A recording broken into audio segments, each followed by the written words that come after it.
So what kind of a region do we want it to be? Here are three sort of well-known consumer brands. Each one has sort of a different level of differentiation. And I mentioned consumer brands because I think everybody can identify with this, right? What's Walmart's differentiator? How do they get people in the door?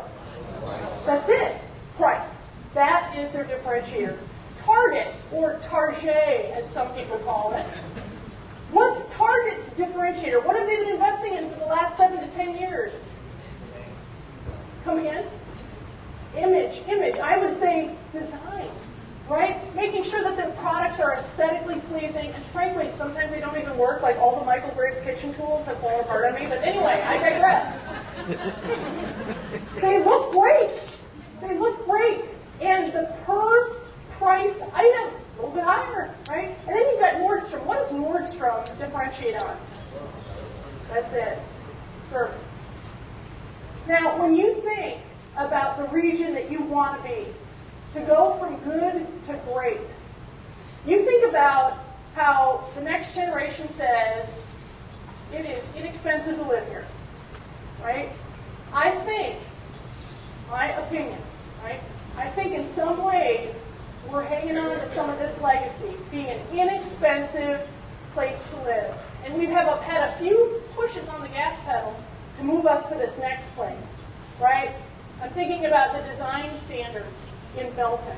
I'm thinking about the design standards in Harker Heights. And I'm not saying these are the way that the whole region needs to be at all. What I'm saying is that to grow to a community that is going to be 500,000 strong and is going to keep the kind of people who raise the level of the economy for all of us, right? This is not where we want to compete. We will always need to have workforce housing, no doubt about it. We will always need to have workforce housing. We will always need to employ people at all levels of the economic spectrum. But I think we need to now jump to this place where we start to say, we've always done this well, but now we're going to show. We're going to show what we've got in terms of design, right? We're going to be a place that is aesthetically pleasing. We are going to be a place that people can be proud to call home. So what should we do? I've got 3 buckets of recommendations. 3 buckets. The first one is place, right? When you think about the place that you like to call home, most people, regardless of generation, have a few things that they talk about.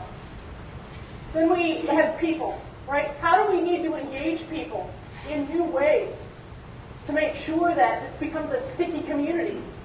And the final one is opportunity. So people, place, and opportunity. Let's start with place. This expression, human scale, is a really important one. The piazzas in Italy, the piazzas in Italy, are built at a diagonal of 150 yards or approximately 450 feet because that is the distance at which Susan and I can sort of see each other. Both of our eyes are working, right? So from 450 feet, I can see, I think that's Susan. And Susan will say, oh my gosh, I think that's Rebecca. That is human scale. That is human scale. But what I have noticed, hang on just a second, what I have noticed is that this region scale is based on this scale. Now, let me just share something. So in all my time here over the last year, my average speed has been between 45 and 70 miles per hour, and that's not because I'm always racing because I'm late, right? That's because even when I come into Temple, even when I come into Killeen, right, those foyers are so small because mostly I'm doing that. So that's car scale. That's interstate scale. And don't get me wrong, it's not that that's not important. Being able to get around town is important, but this is human scale. Human scale is at about 2 to 15 miles an hour, right? 2 to 15 miles an hour, and there I looked to another example of human scale. In Minneapolis, and I apologize, this is a little bit dark, right? But when you think about East Street, the place where all the restaurants are, very human scale. Very human scale.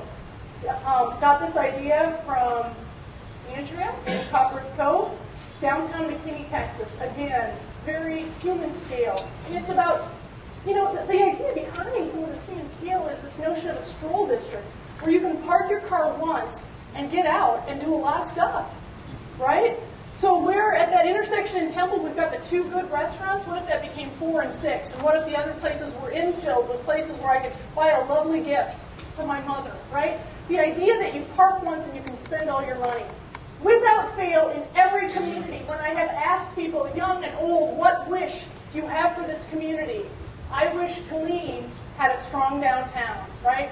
I wish Cove would redevelop its downtown, which is happening right now. I wish we had a center in Temple where it felt like I could park once and spend the entire afternoon, right? I wish for Belton that maybe we even had more parks and they were even more accessible.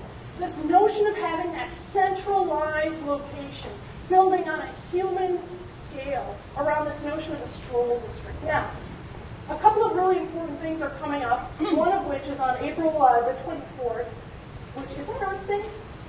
On April 24th, which is Earth Day, the mayors will be signing a pact for sustainability. And part of that pact for sustainability is to develop on a more human scale, right? So that we're not spending all of our time in our cars getting from place to place, but we actually can walk to certain places. I guess I brought even more examples of human scale. There it is again, McKinney, Texas. Now, again, what you're noticing is very nice sidewalk situation, a buffer between the cars and the sidewalk. That's important for humans to feel safe on that scale. And then this wayfinding is a little bit dark, but what you notice with the wayfinding is it too is on a human scale. It's not on a 20-foot post, it's on a 10-foot post. Right? It's not written at 50-point font, it's written at 26-point font. So let's talk a little bit about the people. I know I'm running into time here and I still have some prizes to give away. One of the things I have noticed with this transplant population that you have coming in, I have asked people who are transplants, how long has it taken you to feel like you have gotten in, you've made it, like this is finally home? Answers range from between 13 months and 2.5 years. That's too long. That's too long. We need to make sure that people feel a part of something when they're fresh out of the box. Now, the one group that can do this are the groups who find your churches immediately. Right? That's a plus. That's a huge plus. Your churches are doing a great job of welcoming people into the community. The downside of that is if you're not of a faith that is represented in those 3 churches, if you are a Jewish person or an agnostic person, or churches just aren't your thing, then where do you go? Then where do you go? So this isn't a good or a bad thing, but it's a huge opportunity for us. How do we engage those newcomers, especially the spouses and children?